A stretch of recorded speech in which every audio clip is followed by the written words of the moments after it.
Melanie. I'm Amy. Of course, this is Melanie, one of my amazing Fit Crew members, and she is so awesome to allow me to ask her some questions about how she got started, how she stays with it, how she's just living fit for excellence now. So, you want to introduce yourself, or would you like me to get right into the first question? Well, I'll just say hello. I'm happy to be here. Anytime I can spend with you I'll take it all the time. So I'm just happy to be here. Thank you. Love it. Yes. Okay. So before you started, I want to know what was your real struggle when you very first called me? Well, I feel like my real struggle was I had kind of felt like I tried everything and kept hitting up against a wall, kept kind of ending up in the same place. I thought it was just about weight, and I thought maybe there was something wrong with me. Maybe I wasn't have didn't have the ability to maintain weight, to build muscle. And what I came to realize is that I was just doing it wrong. I didn't have the right mindset. I recognize now it starts and ends there. And my relationship to food was really unhealthy. Through you, I've become really aware of that, and that's been really critical. So, yeah, I just feel like I tried it all and nothing seemed to air quote work. Yeah. What had you tried before? Oh boy, starvation. Oh, Definitely, low calorie, not eating very much at all. I tried, pills and different Weight Watcher types, things, the apps, Noom. I didn't really want to, when I say pills, I mean like not necessarily, crazy weight loss pills, but right. Yeah. something that's supposed The over-the-counter fat burners, if you will. Yes, the things that, Yeah. claim that you just, I'm thinking, okay, there's something wrong with me. I need something to Fix. add to make Yeah. this work for me. And so I just feel like mainly I think it was, deprivation and unhealthy ways of trying to control myself. And they just never produced the results I was looking for. Mhm. That's all right. We've all been there, right? We've all been looking for that thing. That's what our entire billion-dollar industry is looking for, Exactly. is creating a magic pill that someone's hoping to take. But we now know that's not it, right? Yeah. Okay. Was there any time or any moment in the last 2 years, I mean, 2 years of your consistency that you considered quitting? Um, I don't think, since I met you, I really didn't want to quit. I just really respect you and align really strongly with your approach. And so it just felt instantly really right for me. And so I don't know that I necessarily wanted to quit. I think I had moments that I gave up a little. It kind of, I guess I'll call them like little micro give ups, where I would kind of lose myself for a couple weeks and feel really weak in the beginning, couldn't do the workouts very well, cried through a few of them, just feeling like, gosh, I can't do a plank, I can't do a push up. I just, again, what's wrong with me? Something's inherently wrong with me. And just as really focused on the self-talk and remembering that I'm a masterpiece and a work in progress all at the same time. And really, as I changed that, I found more strength and ability to do the hard things and to just stick with it and keep showing up. If I missed a day, show up. If I missed a week, show up. Just reset, start over. And that's why I didn't want to quit. Well, it's not all or nothing. Isn't that Oh, true. awesome? That's right. I It's not learned all that I think. I That's learned right. that also all the time, that it's not all or nothing, that anything great is being okay with being uncomfortable, being okay with failure. I think it's really cool that you just shared that you would get frustrated and cry or what. It is unbelievable how many people quietly one-on-one message me and say, I cried through that self-talk, or I cried through that workout, or I cried. You know what? But it isn't always going to be everything that requires discipline or health or whatever is going to be magical and bubbly. And I cried through so many workouts, not because I wasn't able to do them, but because of whatever I was processing through or having a hard day. I'm working it out. We're moving those emotions out through our body, which is amazing because it allows us to make progress. It processes and makes progress. And so that's really cool that you experience that because that helps us go through it quicker, Yes, you know? yes, Yeah, we very want healing, to. very much healing. Yeah, that's awesome. And I Thank mean, you. fitness is our gateway drug to uh, figuring it out that it is all mental because fitness is, again, just a tactical tool of something that initially we think is going to be part of the solution. And it is, but it really is here. It's getting you to that awareness. So, okay, which leads me to what changed mentally for you as you found this food freedom, not just physically, what changed for you mentally?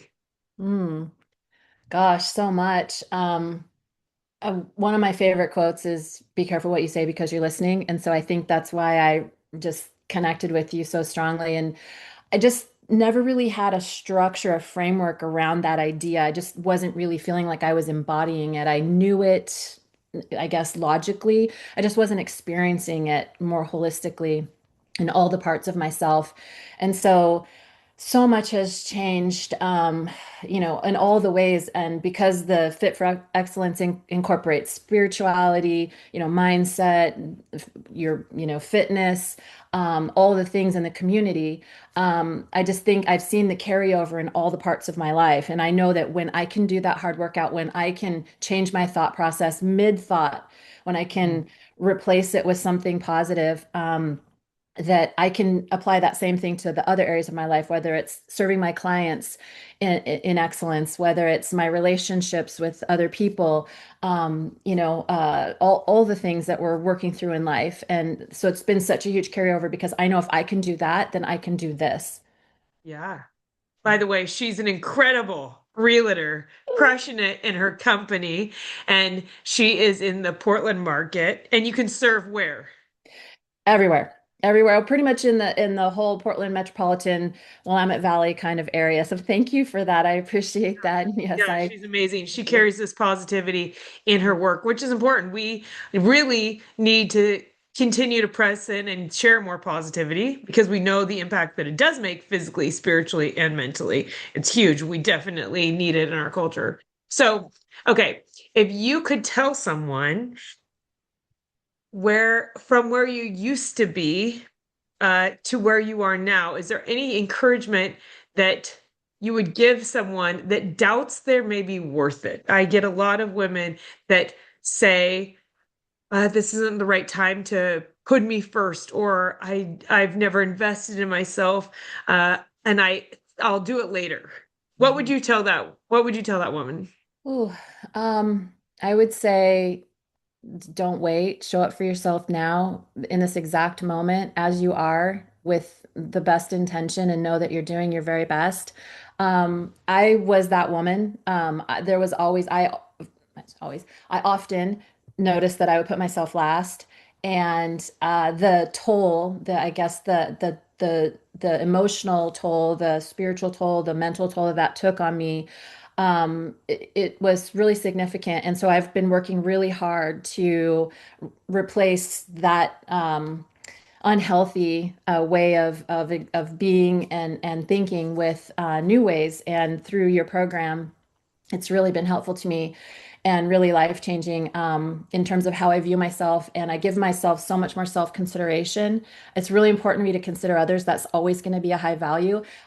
I've learned to apply that same value to myself, which was really sadly missing for so long. And so I would say start again, start again, start again. It's okay. Just take baby steps. Just start loving yourself as you love others. And you are worth it. We're all worth it. And we're all fearfully and wonderfully made. And yeah, it's just each day is a gift. So let's do it. Yeah, let's make the most of it. Yeah. Okay, you are worth doing it for. It is important. Somebody will look at you and say, obviously, she's a knockout. She looks like she's in incredible shape, right? And so, yes, that is right. Uh, but when somebody sees someone and thinks, "Oh, well, they're already fit," they don't understand. We don't all show our struggles with food, with shame, with guilt, with our past, all these things. A lot of times it does show up on other people as a weight or an addiction or whatever it is. But for women, I think it's really important to remind everybody that it doesn't show up on everybody the same, but everybody definitely does best when they come from a self-compassion point of view and saying, it's okay, I'm going to start and I'm going to just start taking care of myself because if you take care of yourself, you will better serve other people. That's just hands down the way it is. So, 100%. last thing, how has your life maybe changed in ways that you did not expect? Mm. Um, I would say that the mindset shift and my relationship to food has been the most, I guess, surprising. It was, first of all, surprising to realize what a unhealthy relationship I had to food. I hadn't really considered that in the ways that you helped me to understand. And so now that I understand that and having, food freedom and not shaming myself, and feeling guilty and all those things and how that really compounds in other ways, that's been really, really freeing. And sort of my word for my sort of healing and health, and I guess just journey in life has really been freedom, right? Mm. I want to be free. And so, knowing that I have food freedom, that I don't have to feel guilty or shame myself, for food anymore, and what food really means to me has been so helpful. And then just truly just the mindset shift that, like you said, it begins and ends here, and to see how that has impacted, again, I'll just say across all the other areas of my life. And so when I work on other parts, when I work on the emotional part of myself, I really connect with this program and what I've been able to, how I've been able to show up for myself. And so it really, really gives me the courage and, sort of the proof that I can show up for myself in all these other ways. And so when I'm doubting myself, when I'm having those moments, I look to this program and how it has affected me, to know I actually can do hard things. I can do it. You can do hard I can things. do hard That's things. amazing. Yes. Yeah, I use that all the time for Yes, you myself do. too. Even when even when I don't want to do it. I created the self-talk for procrastination because I like to procrastinate, and procrastination is just avoiding something that you don't want to do. That's something that's hard, right? That we've already told ourselves a story that it's going to be hard, or we don't feel like doing it, all the things. Right. So that self-talk immediately, I mean, that's why Jesus literally says to capture our thoughts. Yeah. And we talk and talks about it all the time because he knows the moment we capture a thought and we replace it with something positive or something that works for us or vote for us or who we actually are, Mm-hmm. it completely changes the next feeling and then the action that follows. So you're 100%. doing it right.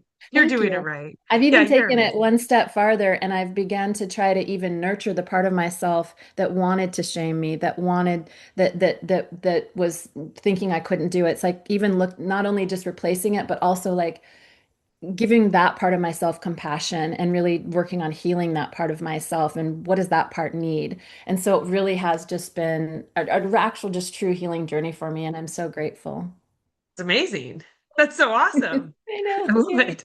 Well, thank you for training with me. Thank you for choosing me. I Oh, love you. I love you being in my fit fam. I love being in your fit fam too. Yay. Love it.